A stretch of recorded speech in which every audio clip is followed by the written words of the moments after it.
eza mabe makasi. Donc, likez, abonnez, partagez. Président Tshisekedi, chef de l'État, à réunir Conseil de sécurité, naye, pona koyebisake, bozalozage, parce que Kagame appartient au passé. Kagame appartient au passé. Kagame appartient au passé. Donc, ndenge tozali awa, il y a un problème très sérieux. Peuple congolais, makambo ebebi. Boyeba ke makambo ebebi nangonga oyo. Rwanda tasio emati. Boyebi pourquoi na Rwanda tasio emati? Emati pona nini? Parce que na kati ya Rwanda, Sénat rwandaise ezali contrôlé par les Hutus. Mais Assemblée nationale ezali contrôlé par les Tutsis. Gouvernement ezali contrôlé par les Tutsis.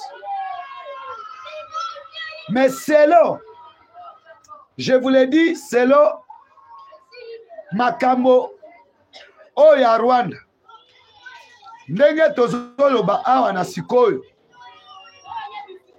lokola Kagame azomona te guerre ezali entre ba Hutu rwandais na ba Tutsi. Parce que selon constitution rwandaise, ndenge elobami que à cas de mort ou bien décès, moto ya kwa remplacer président ezali président ya Sénat. Mais na minute oyo bazui pouvoir bami pesi na nani na premier ministre. Voilà que Masasi na pokwa ya lelo ebeti na Rwanda. Nazoye bisabinu ke Rwanda ndenge tozali awa na pokwa ya lelo Rwanda butu mutu ekoti. Et la France vient de confirmer la mort de Paul Kagame officielle. Yango boyoki Conseil de sécurité va se réunir. Pointe bédissant écoulé na Rwanda te. Qu'est-ce qu'il faut faire? Parce que Bahutu bazana posa bazonga na pouvoir na bango. Mais Batusi na minito bazoye bate eloko nini bakosa. Voilà guerre ekoti na Rwanda sikoyo. Peuple congolais. Voilà guerre zongi sikoyo na kati ya Rwanda. Poete boyo kape bomono. Ezanga ite bato ba confirmer yango eza libanda. Yonde zale ebele na ligne parce que lelo na koyebi sabino ce qui est vrai. Je suis chercher des informations. Bokolanda programme ndenge eleki. Parce que nangonga oyo Rwanda panique totale. Oyo président Tshisekedi alobaki Paul Kagame azomi kanisa kaza Hitler. Mais ayeba sort ya Hitler e banda ndenge nini. Film ya Hitler esuka ndenge nini. Voilà esika toyebisaka bino ke les grands diplomates ya RDC ou bien Afrique mobile c'est Fachi. Félix azo travaillé naba nine belé.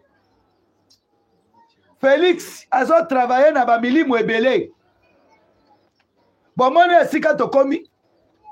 Félix alobaka yango bondi milangai na zangolo na lala kana ngando esika moko boyeba ke ngando asakufa. Ngando asakufa. Peuple congolais, likez, abonnez. Voilà, nangai même 2000 à ligne. Parce que makambo tozolo baoyo. Eza makambo yo. Donc oyoki ndenge balobi ba Rwandais bakomi balobi nini balobi boye les Rwandais balobi que non il y a des pendant une semaine au Rwanda et fête à République démocratique du Congo. Pourquoi les Rwandais bazo koma na ba Facebook na bango pe bazali kosa ba commentaire likez abonnez-vous bon likez bo s'abonner et belé balandi ya Forge Télévision boza muke na loba na bato ke Tshisekedi azali monstre parce que Tshisekedi alaka Kagame alobi Kagame tu vas finir mal. Aujourd'hui nous sommes où? Aloba na yango omoni sikoyo bisaleli ya mabe sikoyo nazotu na bashole na bambongo bino bato bobanda kolukela Kagame bonere na Congo mais sikoyo Kagame atiki biso sikoyo bokosuka wapi? Nazotu na shole ya mbongo nazotu na otembi bino bato bokende kolia mbongo epa Kagame bo asira Kagame ke no tozoboma Tshisekedi poete yo Kagame o remplacer yango nazotu na bango siko Kagame est déjà parti. Kagame a coupi parce que les Français qui viennent de confirmer la mort de Kagame et les États-Unis d'Amérique babimisi ba ressortissant na bango na Rwanda poete baboyi ba américain ba kufa tango ba coup de balle et kosali maatre ba utu rwandais na ba tusi rwandais en même temps ba kolombo kapé oyo tozobenga bango ba pigme ba toi bandeko na minute oyo ba toi basali ba fresh balobi jamais biso pe toza ba kolomboka jamais tokozala na sima ya bato te omoni moto et retour à l'authenticité skoyo tokoyeba est-ce que les Rwanda est-ce que ba tous ne baza ba originaire ya Rwanda ou bien ba Hutu ou bien ba toi peuple congolais likez abonnez parce que tolobaki na bango guerre ekozonga esika euta toyebisa bango pe toyebisa Paul Kagame préparez-vous à conséquence biso toko annexer Congo na Rwanda parce que vous avez écouté au roi belge alobaki ke ka Congo mukola kozwa président et responsable et dictateur ako récupérer mabele na ye na kati ya Rwanda parce que depuis 1800 Rwanda existaka te ezalaki mabele ya Congo bandeko bokota ebele te bokota parce que eza e révélation bokota ebele botia bajeme bosécuriza live na biso bolandanga ata na 3000 en ligne parce que eloko oyo botala ke nzambe ya Congo atelemi nzambe ya Simon Kimbangu atelemi nzambe ya bakongolais atelemi pour sauver la République démocratique du Congo avec Félix Antoine Tshisekedi Tshilombo. C'est ça que moi j'aime, la philosophie politique. Il y a président Tshisekedi parce que soka kenaka na makambo brutal lelo tolinga ekolonga te 30 ans ça suffit 30 ans ça suffit Paul Kagame ocholi na ba congolais mais tokolanda yo na bana na yo na ba koko na yo toko écraser bango nyonso Simon Kimbangu ye moko na champ de bataille Kipavita na champ de bataille siko koloba nini Kagame oza wapi yo loba koza mobala tembe kasi lamuka totala yo mwana na ata komona na totala yo peuple congolais sko ba ancêtre na biso bakoti na champ de bataille na ngonga oyo bolandaka papa mboso nazonga mukesima me na kosenga na bakongolais bapangi ya bandundu bapangi ya bakongo bokoto ebele Mboso alobaki boye. Tout ça la prière, invocation. Kagame, Kamere, Bakufa. Alobi ba chef coutumier congolais. Tout ça la aventure te. Bisonde toza ba kolo mabele. Nana aloba yango. Mboso kodi akwanga. Hey baby mama nangai. Tikana seka. Parce que kokufa ya Kagame eze esengo ya ba congolais. Hein? Yonde like, abonné, partagez. Parce que les seules chaînes, les grands communicateurs, historiens de l'IDPS, et ça, Chiaba Jemenayo, bon s'abonner, et belé. Papa, bolanda kamalo bandenge zokende. Bolanda kamakamonenge kokende. Mboso kode akwanga. Alobi, je suis chef coutumier. Mokolo mabele, mokonza mabele. Arenir ba chef coutumier, Tosaka. Tosaka, Kagame fa kufa, Kamere pe fa kufa. Yango tozoyeb sa Kamere. Préparez-vous. Préparez pour na makira ya ba Congolais oyo meli. Yona ndeko na yo Kagame. Bombela ba makira ba Congolais ebele Vital Kamerhe. Sikoyo yebake o eza likambo ya mulili sikoyo. Eza likambo ya mabele. Eza likambo ya batetela. Bola muka. Bande kwa Lumumba bola muka. Simo Kimbango. La muke siko zali. Kipamvita. Ebale mbonge. Boza wapi. Boya. To sangane la Vital Kamerhe. Parce que to resire nanu Paul Kagame. To resire nanu Paul Kagame. Sko etikali Rwanda Burundi otozo benga Kamerhe. Vital Kamerhe etikali ye parce que aza motoyo abomi ameli bakila ba Congolais ebele président Tshisekedi papa omoni na Afrique du Sud omoni ndenge ba mindele basalaki o basalaki ba Sud Africain so biso photo sa ba Rwandais e photo sa ba Rwandais na mboka oyo. Parce que ba Rwandais babomi plus de 27 millions 896 000 Congolais. 27 millions, c'est plus que population à Brazzaville. Et les Kina ya Rwanda. Mais ba Rwandais ba massacrer bandeko na biso. Ba Rwandais ba violer ba maman. Ba Rwandais ba violer ba namike. Donc, le monde n'a comment des réparateurs et abassi. Jamais n'existe pas. Président Tshisekedi, s'il vous plaît, chef de l'État. Ba Congolais bazo seng autorisation to si anana ba Rwandais. Ba Rwanda ngo tokosi anana bango. Ba Rwandais ou touté. Mais to si anana ba tous. Parce que ma grande sanguinière et monde, ce sont des tous nélotiques. Président Tshisekedi, Tozo Sengayo, autorisation. Peuple congolais, partout que vous êtes, je vous le dis et je vous invite. Parce que Oyo Tozanango, il faut boyeba, Kebandeko, boyeba, bomona, les Rwandais, ce sont des sanguinaires. Vous allez bien la ligne. Tozo continuer. Na lingina kota na dossier international. Nazo kota na dossier international parce que bato babanda ko soutenir Rwanda et zali ba démocrate américain na ba français et lokoni ne komeli bango. Et lokoni ne komeli bango.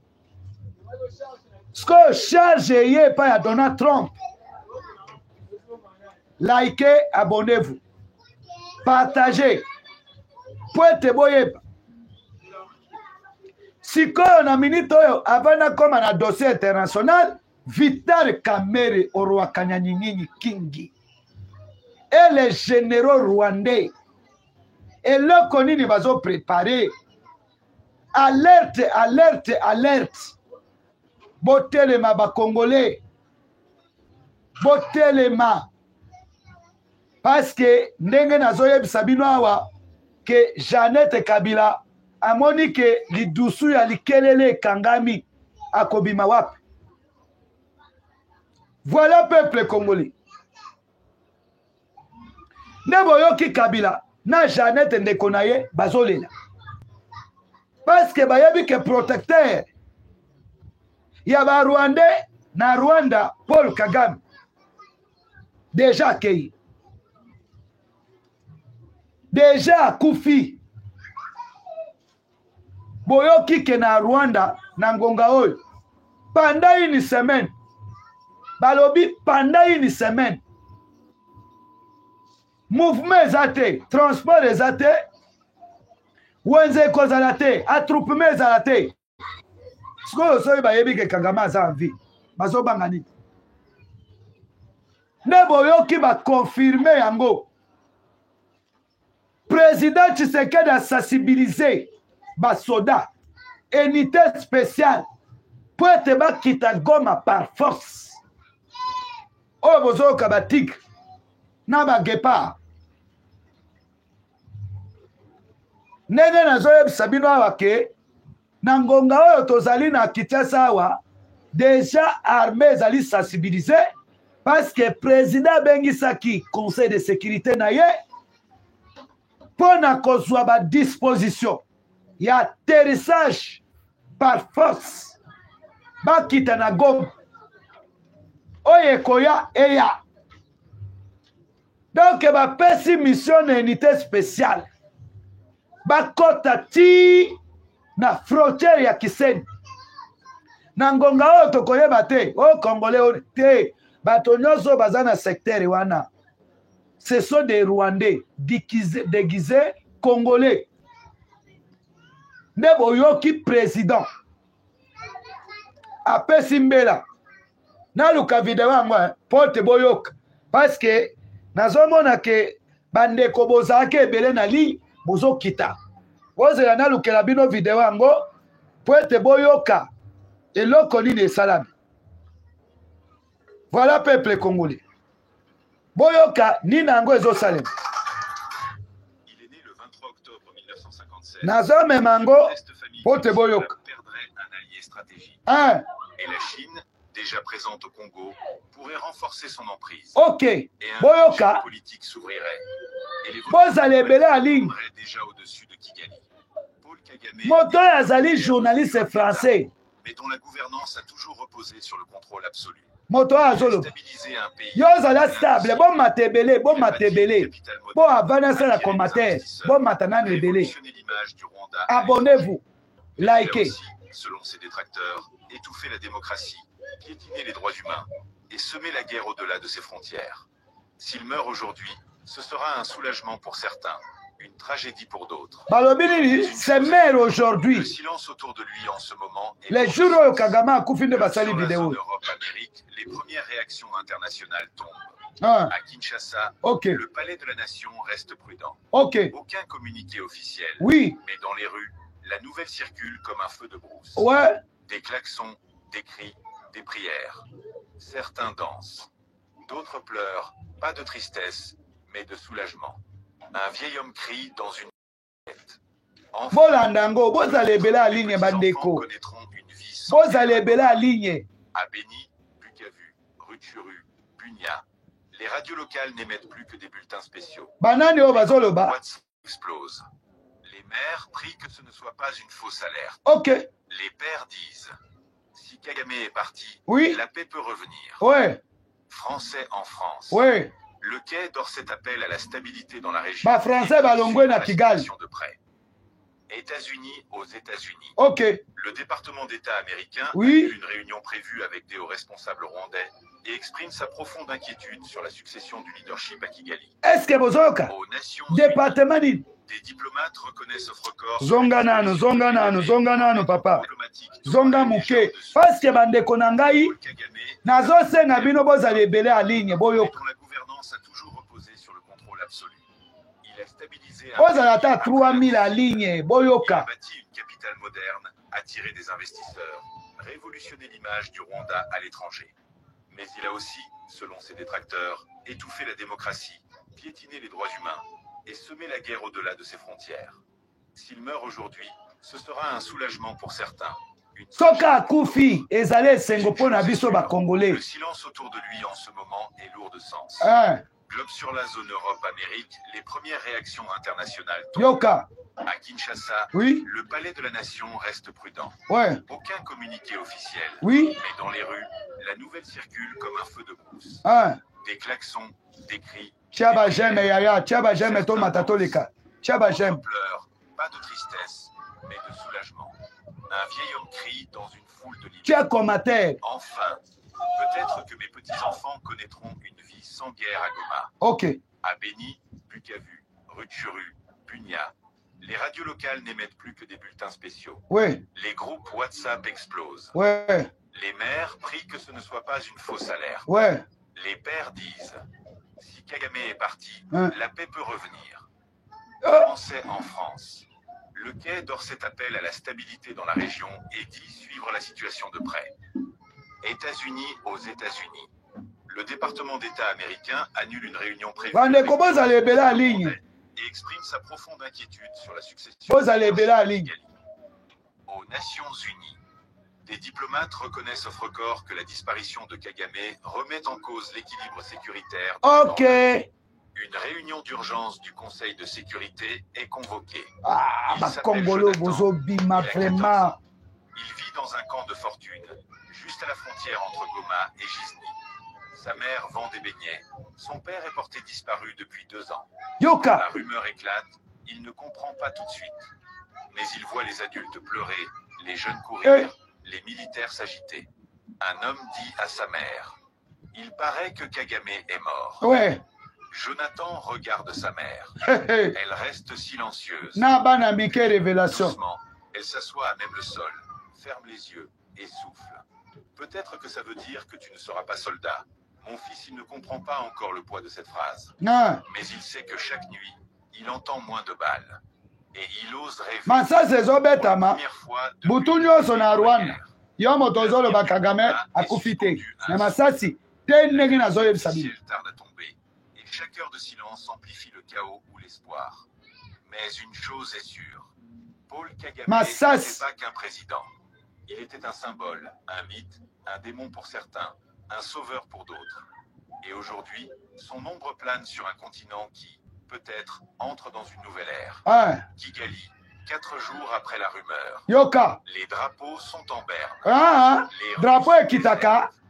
L'armée a pris le contrôle des carrefours stratégiques. La télévision nationale interrompt ses programmes. Puis, une présentatrice, vêtue de noir, apparaît à l'écran. Sa voix tremble. C'est avec une profonde tristesse que nous annonçons la mort du président Paul Kagame. Voilà. Survenu le 13 juin à 22h46. Ok. Un silence glacé s'abat sur le pays. Juro Kagame Koufaki. Tout bouge. Les alliances se brisent. Les ennemis sortent du silence. Les calculs politiques. Soki mokonza kufite. Drapeau et frotakaka likolo. Mais drapeau à Rwanda des anasé. Abonnez-vous, partagez. Vous allez belle la ligne. Tshisekedi convoque une réunion du Conseil national de sécurité. Les FARC se mettent en état d'alerte maximale. Le ministère de la Défense émet un communiqué. Le peuple congolais doit rester calme. La situation est sous contrôle. Mais dans Tshisekedi a contrôlé la situation. Le M23 commence à perdre du terrain, abandonné par ses soutiens logistiques. Les réfugiés osent sortir. De Goma, marche pour la paix. Une jeune femme crie au micro. On n'a pas besoin d'armes, on a besoin d'écoles. Kagame est parti. Notre avenir commence. Ougandais ou... Est-ce que Bozo Kanga bien? Bande Koboza le bele à ligne, Bozo bimandere nini? Bino bomandako luka keno, mukolo Kagame akokufa, toko ça la fête. Mais Kagame est déjà parti. Mais bon, au lieu de la ligne, boyoka information.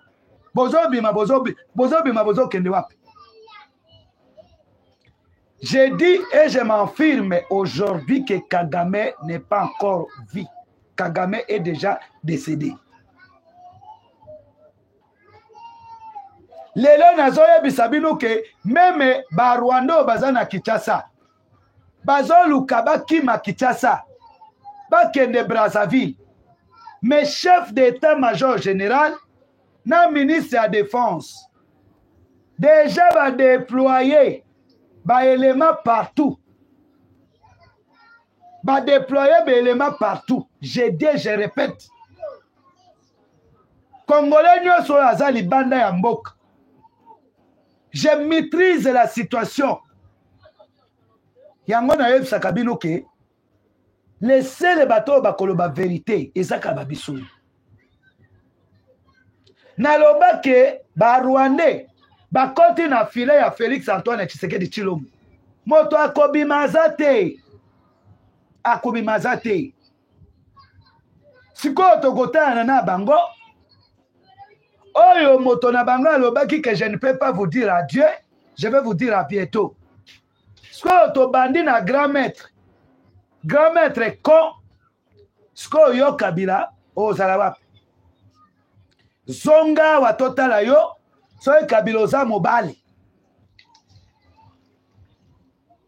Vous comprenez la politique. Politique ezalaka guerre de nerfs. Eza jeu de dames. Et je vous en filme. Lelo Kigali mobimba panique. Va décréter une semaine. Une semaine. Oh, va décréter. Boyoki, Donald Trump a vendu ici ba américain à Maison Blanche. Pour un dossier à Rwanda. Ba Congolais, dossier à Rwanda. Babandi kobimisa bato na bango na kati ya Kigali bazonga aux États-Unis d'Amérique. Voilà la conséquence. Zambe oya telemaka telemi déjà pour na ko sauver la République démocratique du Congo. Tolobaki na bino ke chite ya Occidental et cause de l'élévation ya RDC. Congo est cause de la grande puissance dans le continent africain. Parce que nous avons un leader. Oyo a telemi pour l'intérêt en mboka. Yango nazali ko saluer prophète Konde. Oyo azali ko prier beaucoup plus pour na Congo. Père azali ko prier beaucoup plus pour na mokonza mboka. Voilà peuple congolais. Bomoni batoyo e foto tia bango maboko. Lelo Jean-Pierre Bem a telemi. À lobby qu'il pleut qu'il neige. Il y faut tous à la derrière de Félix Antoine Tshisekedi Tshilombo pour sauver la République démocratique du Congo. Ce n'est pas chose facile. C'est très difficile. Ok. Ma Congolais, botela makambo ezoleka, eza makambo moko très dangereux. Merci beaucoup. Na bao nyonso bolandi ngai na Forge Télévision. Nzambe apambola bino. Mon numéro de téléphone c'est plus 243 84 13 68 561. Oya kolinga ko benga ngai, oya kolinga ko sunga ngai na mosala tozosala bosunga biso numéro yango wana. Tokutani mbala sima Nzambe alola apambola bino. Merci beaucoup.